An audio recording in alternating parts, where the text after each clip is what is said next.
একদিন মাটির ভিতরে হবে ঘর রে মন আমার, কেন বাঁধো দালান ঘর রে মন আমার, কেন বাঁধো দালান ঘর। প্রাণ পাখি উড়ে যাবে পিঞ্জর ছেড়ে,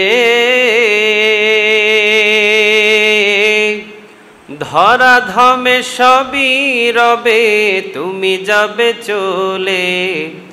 বন্ধু বান্ধব যত মাতা পিতা তারা শত, সকলই হবে তোমার পর রে মন আমার, কেন বাঁধো দালান ঘর রে মন আমার, কেন বাঁধো দালান ঘর। আওয়াজ দিয়ে বলেন ঠিক না ভাই ঠিক?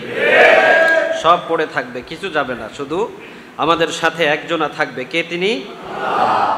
আর মৃত্যুর মাধ্যম দিয়ে আমরা তার কাছে পারওয়াজ হব, মৃত্যুর মাধ্যম দিয়ে আমরা তার কাছে চলে যাব। কোনো সন্দেহ আছে? কোনো সন্দেহ আছে? মৃত্যু হবে এটা নাস্তিকও বিশ্বাস করে, আল্লাহ যে আছে এটা নাস্তিক বিশ্বাস করে না। নাস্তিক বলে দেয়ার ইজ নো গড, আল্লাহ বলতে কিছু নাই। নাউজুবিল্লাহ বলবেন না? ওদের থিওরি হলো দেয়ার ইজ নো গড, আল্লাহ বলতে কিছু নাই।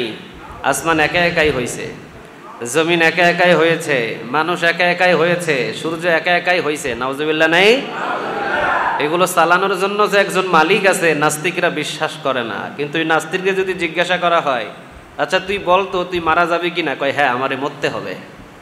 এইটা হে বিশ্বাস করে, আমারে মরতে হবে, মৃত্যু থেকে আমি নাস্তিক হইলেও আমারে বাঁচানোর কেউ নাই, মরতে হবে। কিন্তু নাস্তিক আল্লাহরে বিশ্বাস না করলেও মৃত্যুরে বিশ্বাস করে কি করে না? মৃত্যুরে বিশ্বাস করে। কুল নবী আপনি বলে দেন, ইন্নাল মাউতাল্লাযী তাফিরুনা মিনহু ফাইন্নাহু মুলাকিকুম। তোমরা পলায়ন করেও কোথাও বাঁচতে পারবা না। কোথায় যাইবা? পৃথিবীর যে কোনো স্থানে যাও, ওই জায়গা থেকে তোমাদেরকে মৃত্যু তালাশ করে খুঁজে বাহির করে অন্ধকার কবরের ভিতরে ঢুকিয়ে দিবে। এই অধিকারটা কার? কোথাও যায় বাঁচা যাবে না। বাঁচা যাবে? কথা বলেন, বাঁচা যাবে? কোথাও যায় আপনি বাঁচতে পারবেন না। এই জন্য মৃত্যু এমন একটা জিনিস যেখান থেকে বাঁচা যায় না, যেখান থেকে পলায়ন করে কোথাও গিয়ে লুকায়িত করে দিনের পর দিন রাতের পর রাত জীবনযাপন গড়া যায় না। যেদিন আসবে তো আসবে। ইদা জা আজালুহুম লা ইস্তাখিরুনা সাআতাও ওয়া লা ইস্তাকদিমুন। আজাল একটা সময় আছে, নির্ধারিত একটা ঘন্টা আছে, আজাল যাকে বলা হয়। এই নির্ধারিত একটা ঘন্টা, এই ঘন্টাটা যেদিন আল্লাহ বাজিয়ে দিবে, ওই দিন পৃথিবীর কোনো শক্তি আর আপনাকে এক কদম পা ফেলার মতো অধিকার দিতে পারে না। প্রশাসনিক যত শক্তি আছে সমস্ত শক্তি দিয়ে যদি আমারে ঘেরাও করে রাখে, আর মালাকুল মউত যদি আইসা আমারে যদি ঘন্টাটা বাজায় দিয়ে নিয়ে যেতে চায়, প্রশাসন আমারে রাখতে পারবে? কথা কন না কেন? রাখতে পারবে? এই সুযোগটা নাই। এই জন্য আপনি যেখানেই থাকেন মরতে হবেই। মৃত্যু আমাদের নির্ধারিত। তাহলে চলেন না আল্লাহর গোলামি করতে করতে মারা যায়, এটাতে কি কোনো ক্ষতি হবে? কথা বলেন, ক্ষতি হবে? জুমার নামাজে আমরা এসেছি নিজেকে বাঁচানোর জন্য। এতক্ষণ পর্যন্ত সিএনজি ড্রাইভিং করেছেন, ওইটা পরিবারের জন্য। চাকরি করেছেন, ওটা পরিবারের জন্য। ব্যবসা করেছেন, ওটা পরিবার ফ্যামিলির সদস্যদের জন্য। মসজিদে এসে নামাজ পড়ছেন নিজের জন্য। অনেক বোকা মানুষ আছে এই নিজেরটাই ভুলে যায়। নাই? কথা বলেন, নাই? নিজেরটা ভুলে যায়। এ কেমন বোকা এটা? আমি বুঝি না। সবাইরে খাওয়ালেন, আপনি খাইলেন না, আপনি খাওয়ার কথা ভুলে গেছেন, এমন মানুষ আছে? না, এটা নাই, ওইটা আগে। রান্না নামানোর আগে আগে ওইটা সারায় দেয়, ওইটা আগে। কিন্তু ব্যবসা পরিবারের জন্য, সিএনজি ড্রাইভিং পরিবারের জন্য, চাকরি পরিবারের জন্য, সবার জন্য আপনি করলেন, তো নিজের যে কাজটা সেইটাই ভুলে গেছেন আপনি। তা আপনার মতো বোকা কি পৃথিবীতে একটাও আছে? আর নাই। ফজরের নামাজের আজান হলো মসজিদে, আস-সালাতু খায়রুম মিনান নাওম। ঘুম থেকে নিশ্চয়ই নামাজটা সবচাইতে দামি। নামাজটা উত্তম নাকি ঘুম উত্তম? বলেন, নামাজ নাকি ঘুম? নামাজের চাইতে উত্তম পৃথিবীর আর কোনো জিনিস নাই। সুবহানাল্লাহ বলেন। কারণ মুমিন যখন নামাজে দাঁড়িয়ে যায়, নবী বলেন মুমিন যখন নামাজে দাঁড়ায় আল্লাহু আকবার বলে যখন একটা সেজদা দেয়, সেজদা দিতে দেরি হয়, আল্লাহ রাব্বুল আলামিন এবং এই মুমিন বান্দার সেজদার মাঝখানে কোনো পর্দা থাকে না। সুবহানাল্লাহ। আগামীকাল বাড়িতে যেয়ে কইেন। তাহলে বেশি বেশি সেজদারে পছন্দ করেন তিনি কে? সেজদা বেশি দিবেন। এই জন্য দিনের ভিতরে আপনি দেখেন ফজরের নামাজে 2 রাকাত ফরজ, 2 রাকাত পড়তে হলে 4টা সেজদা। জোহর নামাজে যদি 4 রাকাত ফরজ পড়েন 8টা সেজদা, এরপরে আসরের নামাজে আবার 8টা সেজদা। মূলত 17 রাকাত ফরজে 17 দুগুণ কত হয় বলেন? 17 দুগুণ 36, 34, 34টা সেজদা দিলেন। এই 34টা সেজদা যে দিলেন আপনি দুনিয়ার ভূমিতে, প্রতিদিন অন্তত যদি 34টা সেজদা হয় 34 বছরে না জানি কত হাজার সেজদা। সুবহানাল্লাহ বলেন। কিয়ামতের ময়দানে যদি একজন মুমিন বান্দা যার নামাজ কাজা নাই, ওই বান্দাটা যদি আল্লাহ রাব্বুল আলামিনের দরবারে দাঁড়িয়ে যদি বলে দানের হিসাব বাদ দিলাম, মায়ের খেদমতের হিসাব বাদ দিলাম, সাদাকার হিসাব বাদ দিলাম, ও রব্বে কারীম যেদিন থেকে আপনি আমার নামাজটা আমার উপরে দায়িত্ব ফরজ করে দিয়েছেন ওই দিন থেকে মৃত্যু পর্যন্ত আমি একটা সেজদাও কাজা করি নাই, আগে আপনি নামাজের হিসাবটা নেন। আল্লাহ বলবে বান্দারে নামাজের হিসাব তো হয়ে গেছে, আর কোনো হিসাবের দরকার নাই, বিনা হিসাবে জান্নাতে চলে যা। সেজদার চাইতে দামি কোনো ইবাদত আর পৃথিবীতে খুঁজে কোথাও পাওয়া যাবে? সবচাইতে দামি হলো ইবাদতটা হলো সেজদার মাধ্যমে। সুবহানাল্লাহ বলবেন না? এই জন্য যেই ইবাদতটা দামি, এই ইবাদতটা ঘন্টার পর ঘন্টা আমাদেরকে দায়িত্ব দিয়েছেন তিনি কে?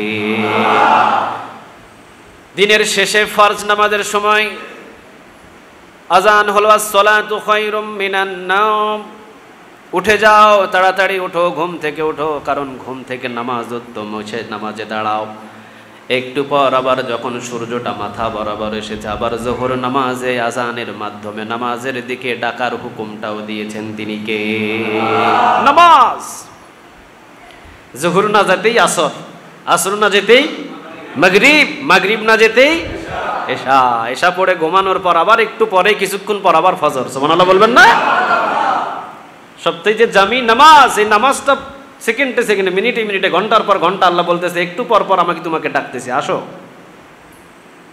কোন কোন বর্ণনা এসেছে জোহর নামাজ পড়লেন, জোহর থেকে আসরের নামাজ এই যে মাঝামাঝি 2 থেকে 2.5 ঘন্টা সময় যদি কোনো গুনাহ হয়ে যায়, নবী বলেন জোহর নামাজ থেকে আজান দিয়ে নামাজ পড়ার পর বাহির হয়েছে বান্দা, আসরের নামাজের আগ মুহূর্তে এমন একটা গুনাহ হয়ে গেছে বান্দার, আসর নামাজের সেজদা দেওয়ার মাঝখান দিয়ে জোহর নামাজের এই মাঝখানের গুনাহটারে মাফ করে দিয়েছেন তিনি কে? কোন কোন মুফাসসির বলেন প্রতিদিন মুমিন বান্দাকে 5 বার গোসল করানো হয়। সুবহানাল্লাহ বলেন। কয়বার? কথা বলেন, কয়বার? আমরা প্রতিদিন গোসল করি কয়বার? একবার করলে এনাফ, যথেষ্ট, আর কোনো প্রয়োজন নাই গোসলের। কিন্তু নবী বলেন প্রতিদিন একজন মুমিন বান্দাকে আল্লাহ রাব্বুল আলামিনের রহমতের ফেরেশতাগুলো মনে করবেন 5 বার গোসল করাই পরিষ্কার পরিচ্ছন্ন পানি দ্বারা।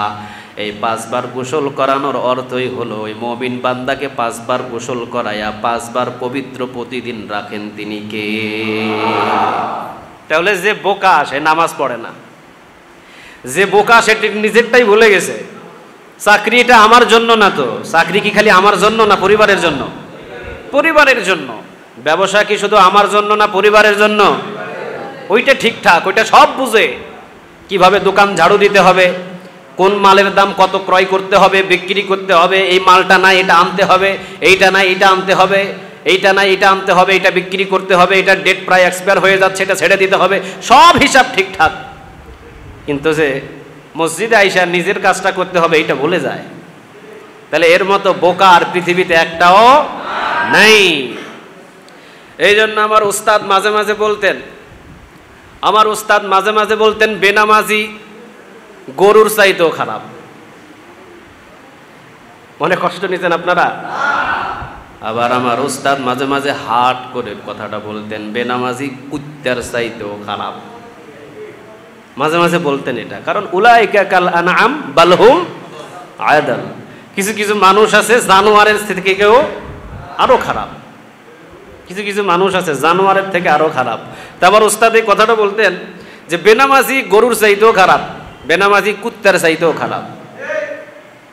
একজন বলছে ঠিক, বাকিগুলা কি হয়েছে? একটু ব্যাখ্যা নেন। গরু কোরবানের বাজার থেকে ক্রয় করলে পারেন নাই, কোরবানের বাজার থেকে গরু ক্রয় করতে পারেন নাই। দেখছেন যে গ্রামের ভিতরে একজন মানুষ খুব হৃষ্টপিষ্ট 10 বছর 5 বছর পর্যন্ত একটা গরুটাকে লালন পালন করেছে, দাম দিছে 1,10,000। কয় লাখ? 1,10,000। আমাদের গ্রামেরও এরকম কিছু কিছু ইতিহাস ঘটে, মাঝে মাঝে কিছু ইতিহাস ঘটে। আমরা দেখি গরু মাঠের ভিতরে দিয়ে আসছেন ঘাস খাওয়ার জন্যে, একটা রশি লাগায়, রশি একটা মাথায় লাগায় গরুর গলার সাথে, আর একটা মাথায় একটা খুঁটি লাগায়, ওই খুঁটিটা একবারে শক্ত করে কি মাটির ভিতরে গেড়ে দেয়। এমন হয় না পরিস্থিতি, দেখছেন না আপনারা? গেড়ে দেয়। মালিক সন্ধ্যাবেলা গরুটা নিয়ে আসবে, কিন্তু মালিক যে কোনো কারণে যাইতে পারে নাই। খুঁটাটা যদি গরু উঠাইতে পারে, এই গরুটা এই বিলের মাঝখানে অন্তত 100 ঘর আছে, কোনো ঘরে যাবে না, ঠিক মালিকের ঘরে কি পৌঁছে যাবে। আমি কি ভুল বলছি আপনাদের? ঠিক ওই মালিকের ঘরে দেখবেন যে পৌঁছে যাবে, কারণ সন্ধ্যা হয়েছে, মালিক আসতে পারে নাই। আমাকে যে মালিক লালন পালন করে যে কোনো কারণে ব্যস্ততা আসতে পারে নাই, তাতে কি হয়েছে? আমি যখন খোঁটা উঠাইতে পারছি, আমি নিজেই মালিকের ঘরে গিয়ে ধরা দিয়ে দিলাম। সুবহানাল্লাহ বলেন। এটা হলো গরুর চরিত্র। কোরবানের সময় গ্রাম থেকে একটা গরু ক্রয় করেছে অন্তত 1,10,000 টাকা দাম। হয় না এরকম? এই কিছুদিন আগে আপনারা আশেপাশের গ্রাম থেকে গরু ক্রয় করেছেন না? এই গ্রামের মানুষ ওই গ্রাম থেকে ক্রয় করেছে গরু। গরু ক্রয় করার পরে গরু 3 দিন পরে কোরবান। এখন এই যে মানুষটা কোরবানি দেবে, এদের তো আর ওইরকম গরু রাখার কোনো আলাদা কোনো ঘর থাকে না, উঠানের ভিতরে বাঁধছে গরুটারে শক্ত করে। কিন্তু গরুটা যেভাবে বাঁধার দরকার এইভাবে বাঁধতে পারে নাই, স্পার্ট না। গরুটা লালন পালন করার জন্য স্পার্ট মানুষের দরকার। হে তো লই আইছে মাত্র 3 দিনের জন্য, এ তো গরু লালন পালন করে না, বাঁধছে, শক্ত হয় নাই।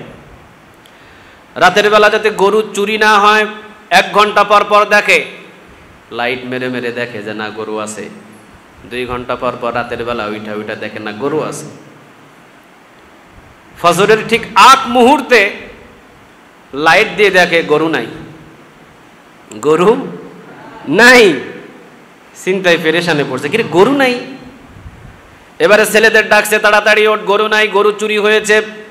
এলাকার সব মানুষদেরকে জাগ্রত করে ফেলেছে, গরু চুরি হয়েছে, গরু চুরি হয়েছে। ঠিক ফজর নামাজের আগ মুহূর্তে ভোর 5টার সময় মোবাইলে কল আসছে, টং টং টং টং করে রিংটং বাজে। মোবাইল রিসিভ করছে, মোবাইল রিসিভ করার পরে বলে যেই বাড়ি থেকে গরুটা কিনে আনছিল মালিকে ফোন দিয়ে বলে চিন্তা কইরেন না, গরু আমার বাড়ি আসছে। রাতের 3টা 4টা 5টা অন্ধকার রাতের ভিতরে যেই মালিকের কাছ থেকে গরু ক্রয় করে নিয়ে আসছিল, সোজা ওই মালিকের ঘরে গিয়ে উঠছে গরু। এই জন্য আমার উস্তাদে বলতেন গরু মালিকের ঘর চিনে, কিন্তু কিছু মানুষ নামের গরু মার্কা নাফরমান আছে, এই নাফরমান মানুষ মসজিদ আল্লাহর ঘর চিনতে পারে না। ঠিক না বেঠিক? তাহলে গরু ভালো না মানুষ ভালো? কথা কন না কেন আপনারা? গরু ভালো না মানুষ ভালো? গরু। দেখেন গরু মালিকের ঘর চিনছে, কিন্তু কিছু মানুষ আছে মালিকের ঘর এখনো সে চিনতে পারে না। সে দোকান চিনে, সে অফিস চিনে, সে চাকরি চিনে, সব চিনে, মালিকের ঘর চিনে না। আবার মাঝে মাঝে বলতেন মানুষ কিছু আছে কুত্তার চাইতেও খারাপ। একটা কুকুর ঘরের ভিতরে আপনি লালন পালন করবেন, কুকুরটা প্রতিদিন দেখবেন আপনার উঠানে গিয়ে বসে আছে, ভাতও দেয় না, শুধুমাত্র একটু ভাতের ফ্যান দেয়। ফ্যান চিনেন? ফ্যান চিনেন? আপনাদের এলাকায় 500 টাকা কেজি বিক্রি হয় না? বিনা পয়সায় ফালায়া দেয়। এই ফ্যান এমন একটা প্লেটে করে দেয়, যে প্লেটের দাম 450 টাকা। হ্যাঁ, কোন প্লেটে দেয়? একবারে ভাঙা, যেটাতে কোনো আর ভাত খাওয়া যাবে এমন প্লেটে কুকুরকে ফ্যান দিল। সারা রাত পৌষ আর মাঘ মাসের শীতের রাতে সারা রাত ওই যে আপনি বিনা পয়সায় ফ্যান খাওয়াইছেন, সারা রাত আপনার দরজায় রাত কুয়াশার ভিতরে বসে বসে বসে বসে পাহারা দিয়েছে। হঠাৎ যদি কোনো চোর আসে, ঘেউ ঘেউ ঘেউ ঘেউ এতক্ষণ পর্যন্ত করবে যতক্ষণ পর্যন্ত মালিক না ঘুম থেকে জাগে, ঠিক না বা ঠিক? তাহলে বিনা পয়সায় ফ্যান খাওয়ালেন, সারা রাত একটা কুকুর আপনার দরজা পাহারা দিল, বোঝা যায় ফ্যান খাওয়াইছে, এই মালিকের সাথে কোনো ধরনের কোনো অন্যায় করা যাবে না। ফ্যান খাওয়াইছে যার জন্য সারা রাত আমি তার ঘর পাহারা দিব। আর আল্লাহ রাব্বুল আলামিন আমাদেরকে বিবি দিয়েছেন, ছেলে দিয়েছেন, মেয়ে দিয়েছেন, সন্তান দিয়েছেন, সম্পদ, বাড়ি গাড়ি সব কিছু দিয়েছেন। এরপরও অনেক আছে মালিকের নাফরমানি করে, আল্লাহর ঘর চিনে না, ঠিক না বা ঠিক? কুকুর ফ্যান খাওয়ার পরে মালিকের সাথে বেয়াদবি করে না, সারা রাত পাহারা দেয়। আর আমরা খাওয়ার পরে রাতের বেলা এশার নামাজ না পড়ে ঘুমাই, আবার গিয়ে দেখবেন সকাল 10টা বাজে ঘুম থেকে উঠে এশাও নাই, ফজরও নাই। এর মতো নাফরমান পৃথিবীতে একটাও। তাহলে বোঝা যায় কুকুরের চাইতো বেনামাজি খারাপ। কথা কন না কেন আপনারা? কুকুর মালিকের সাথে কখনো নাফরমানি করে না, কিন্তু কিছু মানুষ নামের জালিম আছে যারা মালিকের সাথে নাফরমানি করে, ঠিক না বা ঠিক? এই জন্যেই আমি বলতেছি যে আসেন, সময় আছে এখনো, নিজের কাজ যেইভাবে বুঝেন, এরপরে পরিবারের কাজ যেইভাবে বুঝেন, নিজের কাজটাও সেইভাবে বোঝার প্রয়োজন আছে না নাই? তাহলে মসজিদে আসছি আমরা কার জন্য? নিজের জন্য। নিজের জন্য মসজিদে আসছি কার জন্য? নিজের জন্য। মানে মসজিদে যদি নামাজ পড়ি জাহান্নাম থেকে বাঁচায় দিবেন তিনি কে? মসজিদে যদি নামাজ পড়ি রিজিকের ব্যবস্থা করে দিবেন তিনি কে? মসজিদে যদি নামাজ পড়ি সুস্থতা দান করবেন তিনি কে? মসজিদে যদি নামাজ পড়ি সকল চিন্তা মুক্ত জীবন দান করবেন তিনি কে? মসজিদে যদি নামাজ পড়ি পাক পবিত্র গোসল করাইয়া দিবেন তিনি কে? তাহলে মসজিদে আমরা আসছি নিজের জন্য। আল্লাহ আমাদের প্রত্যেককে মসজিদমুখী করার তৌফিক দান করো, বলেন আমিন। সাবআতু ইউযিল্লুহুমুল্লাহু ফি যিল্লিহি ইয়াওমা লা যিল্লা ইল্লা যিল্লুহু, ইমামুল আদিল ওয়া শাবুন নাশা ফি ইবাদাতিল্লাহ ওয়া রাজুলুন কলবুহু মুআল্লাকুম ফিল মাসাজিদ। যাদের কলিজাটা মসজিদের সাথে ঝুলায়া দিবে, কিয়ামতের ময়দানে আরশের ছায়ার নিচে তাদেরকে জায়গা দিবেন তিনি কে?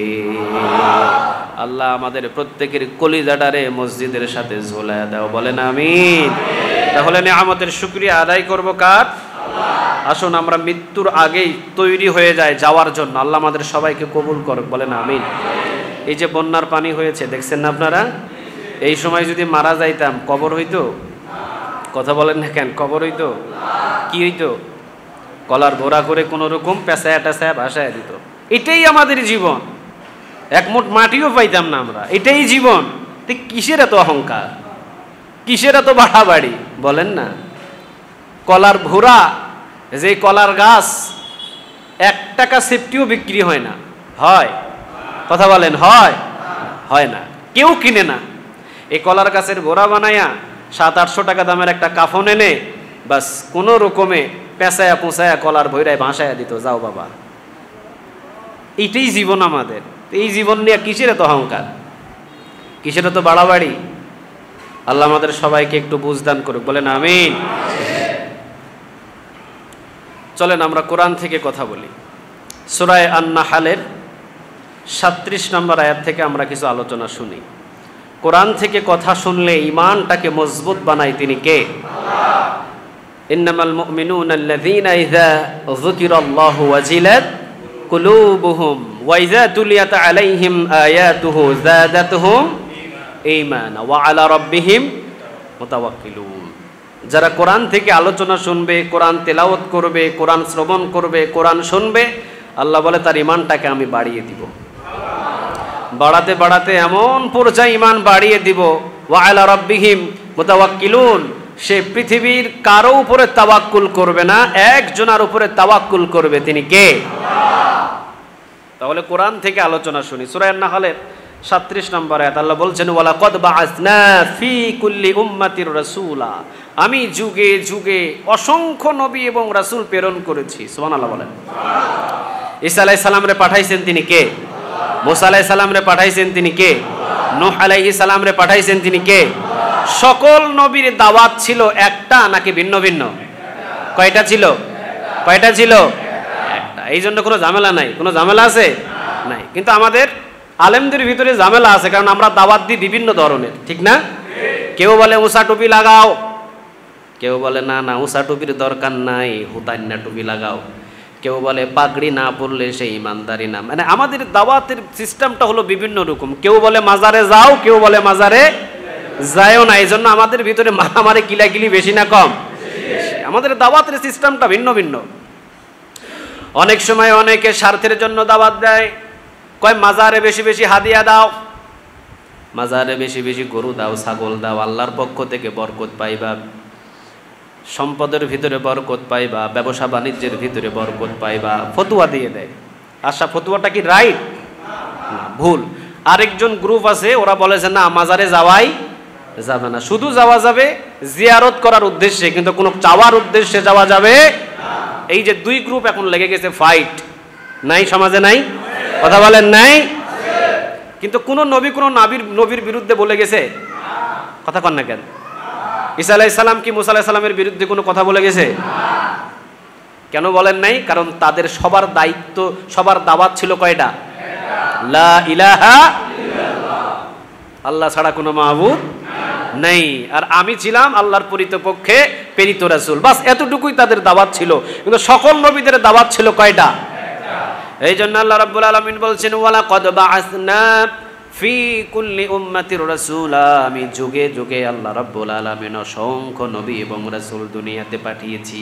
কত নবী পাঠিয়েছি, কত রাসূল পাঠিয়েছি, এটার কোনো হিসাব আমাদের কাছে নাই। কেউ বলে 1,24,000, কেউ বলে 2 লক্ষ। আছে না এরকম? শুনছেন না আপনারা? 1 লক্ষ কত হাজার? 24,000।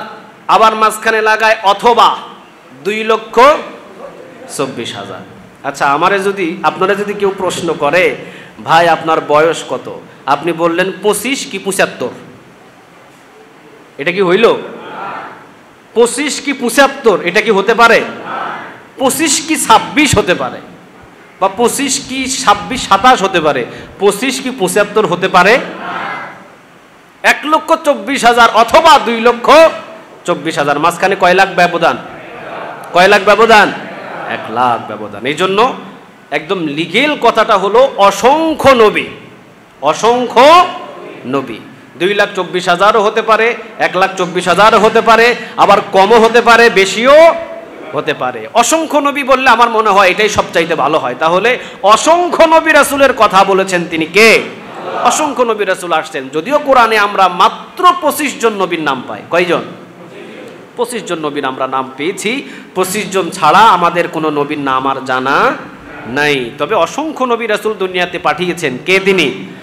এই জন্য আল্লাহ বলছেন ওয়ালাকাদ বাআসনা ফি কুল্লি উম্মাতির রাসূলা আন ইবুদুল্লাহা ওয়াজতানিবুত তাগুত। বলেন আল্লাহু আকবার। ওয়ালাকাদ বাআসনা ফি কুল্লি উম্মাতির রাসূলা, আমি যুগে যুগে অসংখ্য নবী এবং রাসূল পাঠিয়েছি জমিনের ভিতরে 2টা দাওয়াতের নিশান দিয়ে। জুড়ে বলেন কয়টা? 2টা দাওয়াতের নিশান দিয়ে আমি জমিনের ভিতরে অসংখ্য নবী এবং রাসূলকে পাঠিয়েছি। শত নবী দুনিয়াতে পাঠিয়েছি, সকল নবীরাই 2টা দাওয়াত দিয়েছেন। নাম্বার 1, আনি ইবুদুল্লাহ, ইবাদত করতে হবে কার?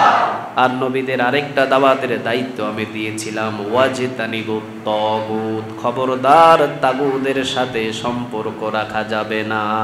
সুবহানাল্লাহ বলেন। তাহলে দাওয়াতের নিশান ছিল কয়টা বলেন?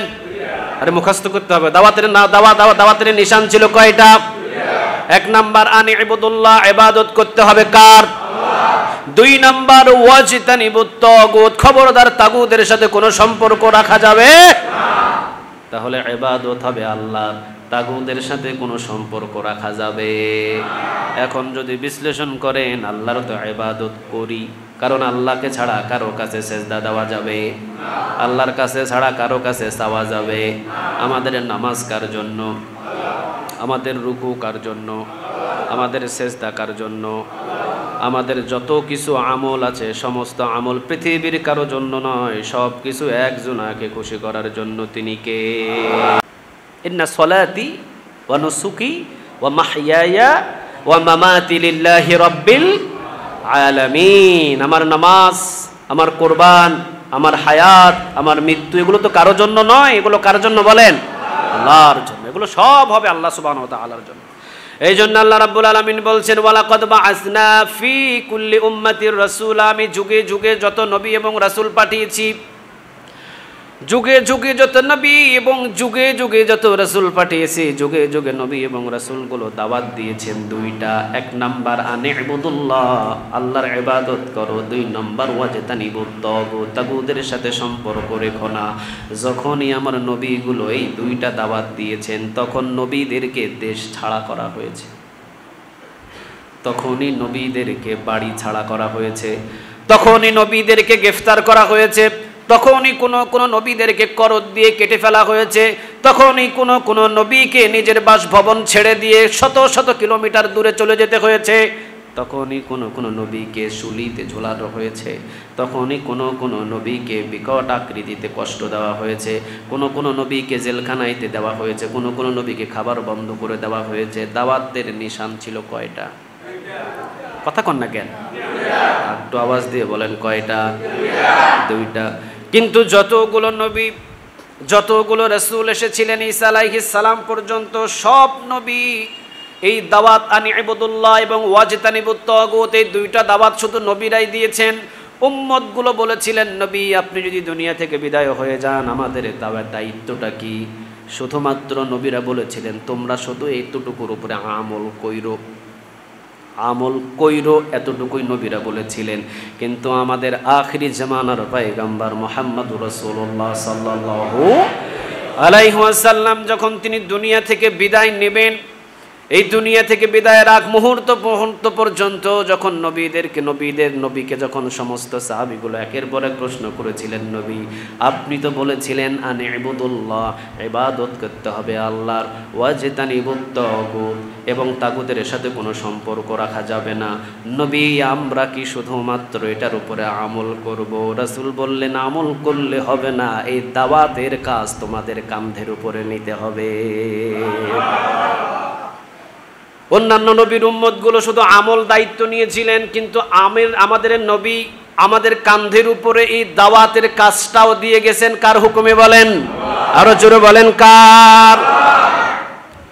তাহলে একটা জিনিস বুঝেন, আনি'বুদুল্লাহ, ইবাদত করতে হবে আল্লাহর, ওয়াজতানিবুত তাগুত, তাগুতের সাথে সম্পর্ক রাখা যাবে না, এই দাওয়াতটাও আমাদেরকেও দিতে হবে। এখন আমরা যখন এই দাওয়াত দিব, তখন আমাদেরকেও জেলখানায় যেতে হবে, আমাদেরকেও দেশ ত্যাগ করতে হবে, আমাদেরকেও চাকরির লাল বাতি জ্বলবে, আমাদেরও চাকরি চলে যেতে পারে, কারণ এই দাওয়াতটা আমাদের কাঁধের উপরে দিয়েছেন তিনি কে? কথাটা কি বুঝতেছেন আপনারা?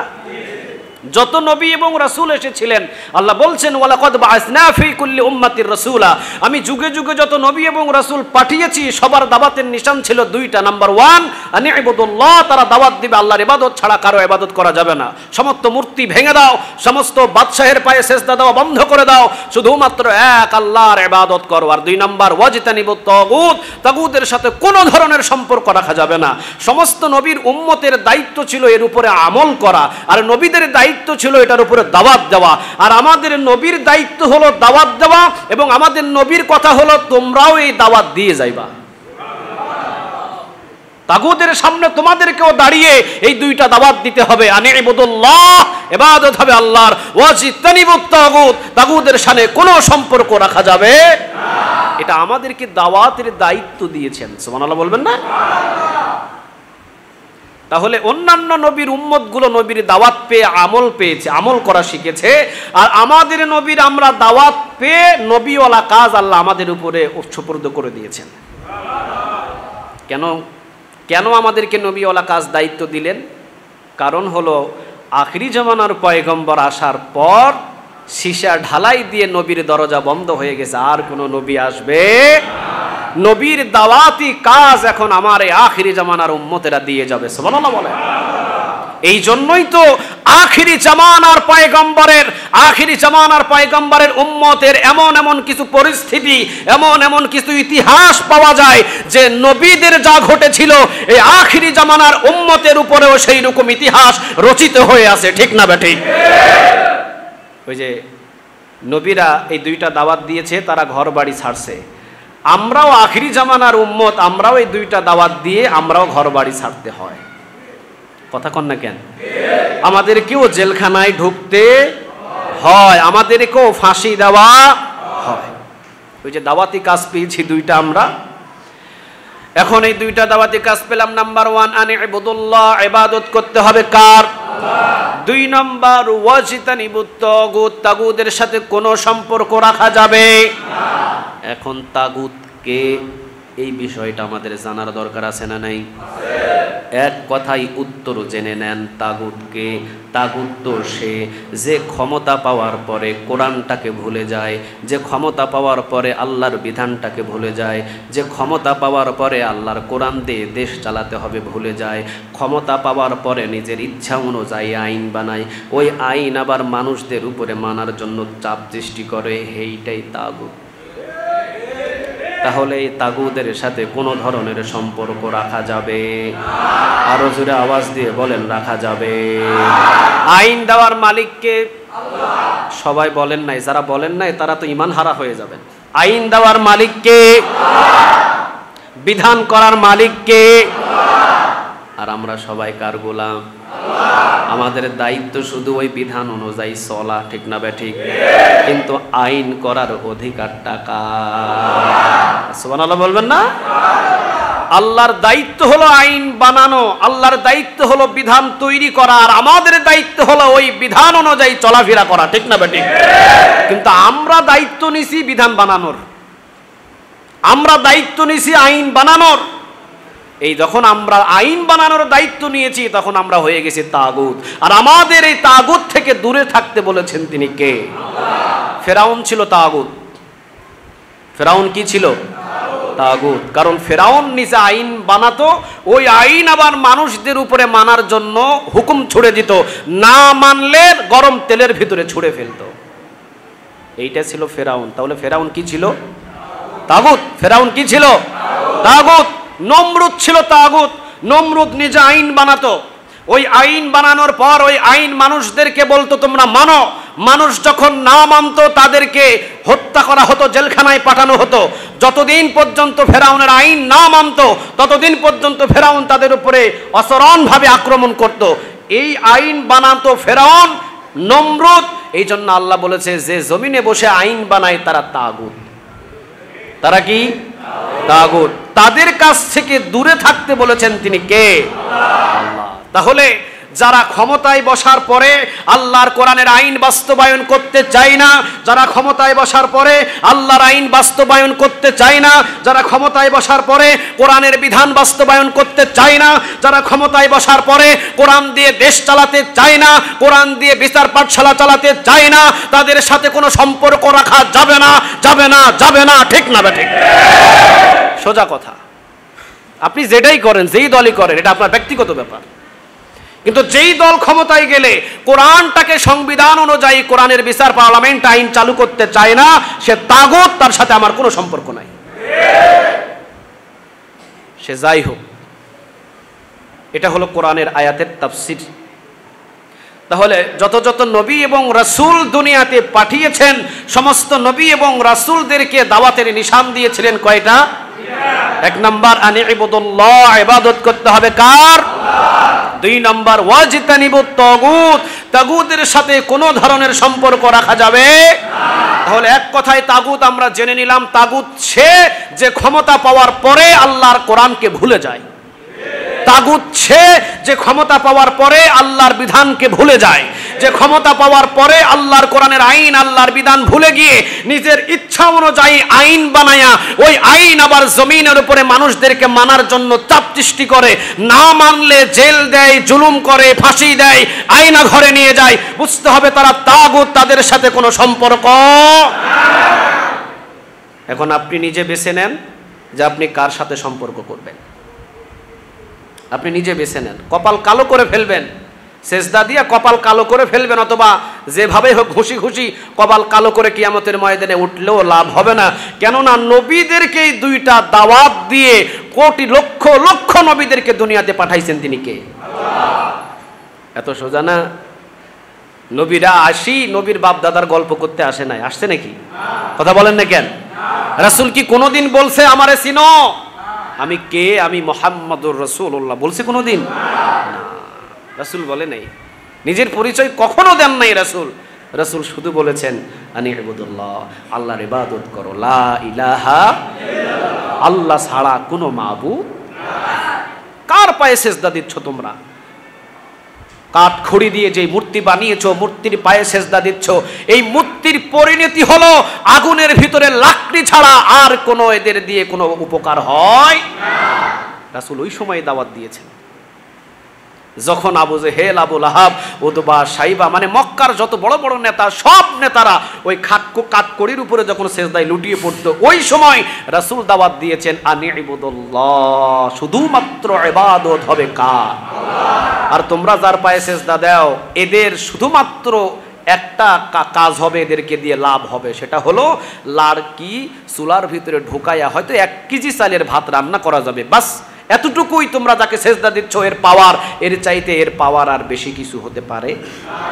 ওই সময় নবী যখন দাওয়াত দিলেন, রাসূলকে সবাই গ্রহণ করে নিছিল না? কথা বলেন না কেন? রাসূলের দিকে থুতু নিক্ষেপ করেছিল, রাসূলের দিকে পাথর নিক্ষেপ করেছিল, রাসূলকে 3 বছরের বেশি জেলখানায় রেখেছিল, খাবার বন্ধ করে দেওয়া হলো। শেষ পর্যন্ত রাসূল সাল্লাল্লাহু আলাইহি সাল্লাম মক্কা ছাড়তে বাধ্য করা হলো। নিজের ঘর ছেড়ে দিলেন, নিজের বাড়ি ছেড়ে দিলেন, চলে গেলেন কোথায়? কোথায় গেলেন? মদিনায়। মদিনাবাসী যারা রাসূলকে গ্রহণ করলেন, তারা হয়ে গেলেন একটা জান্নাতি পুরুষ। সুবহানাল্লাহ। আমি মদিনায় গেলাম এই যে কয়েকদিন আগে, টাইম হয়ে গেছে। মদিনাতে গেলাম, আমি যখন রাসূলের রওজার দরজার পাশে দিয়ে হাঁটছিলাম, আমার নাকের ভিতরে এমন একটা সুঘ্রাণ এসেছে যা পৃথিবীর কোনো জায়গায় আমি এত সুন্দর সুঘ্রাণ পাই নাই। সেই জায়গায় থাকতে ইচ্ছে করছিল, কিন্তু থাকা তো সম্ভব নয় যদি আল্লাহর পক্ষ থেকে কোনো ফায়সালা না হয়।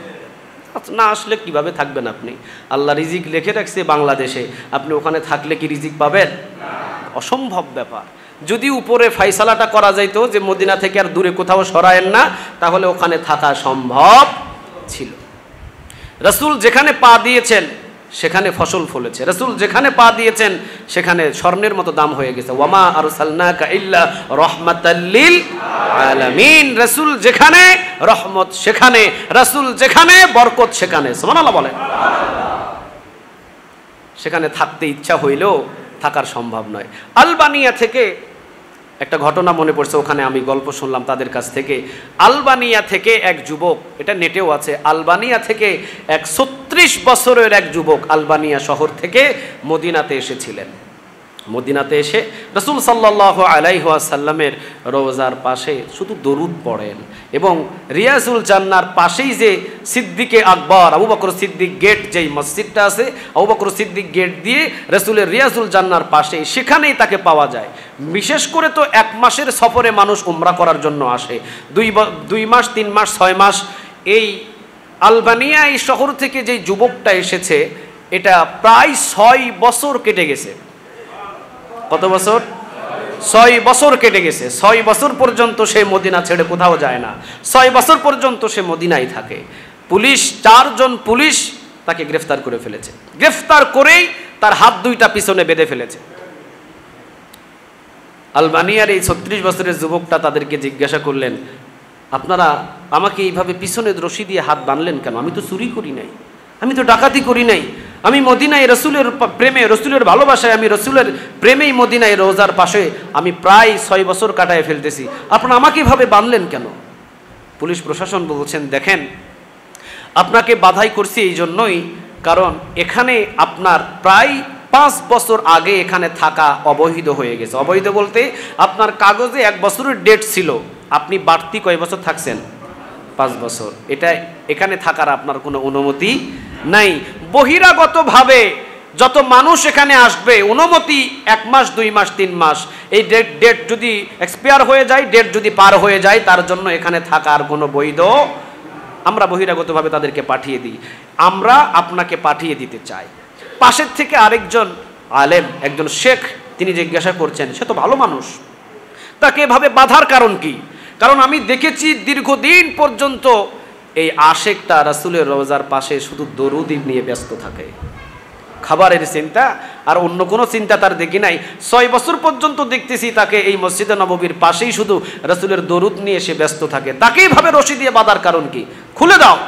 পুলিশেরা বলতেছে, এ যাবৎ তাকে আমরা 10-15 বার ধরেছি, কিন্তু কখনো ধরে আটকাইতে পারি নাই।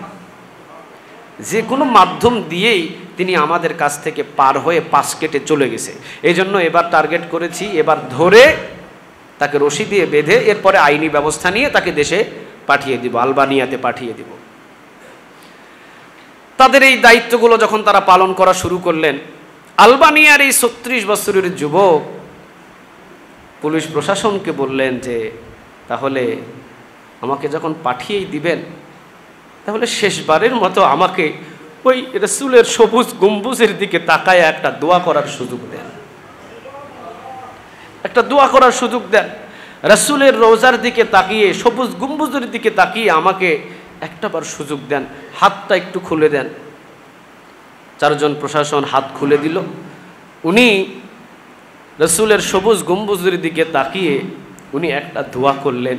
দোয়াটা হলো যে, ইয়া রাসূলুল্লাহ, আপনার সাথে তো আমার এই ধরনের চুক্তি ছিল না, আপনার সাথে আমার চুক্তি ছিল আপনি আমাকে মদিনা থেকে তাড়াবেন না। এই চুক্তিতে আমি আলবানিয়া থেকে এখানে এসেছি, 6 বছর পর্যন্ত আপনি তাড়ান নাই আমাকে, 6 বছর পরে কেন আপনি পাঠিয়ে দিচ্ছেন? ইয়া রাসূলুল্লাহ, আমি তো আপনার সাথে চুক্তি করছিলাম যে মদিনাতে যাব আর কোনোদিন আপনার শহর ছেড়ে আমি বাইর হব না, কিন্তু আমাকে কেন এখান থেকে আমার দেশে পাঠিয়ে দেওয়া হচ্ছে?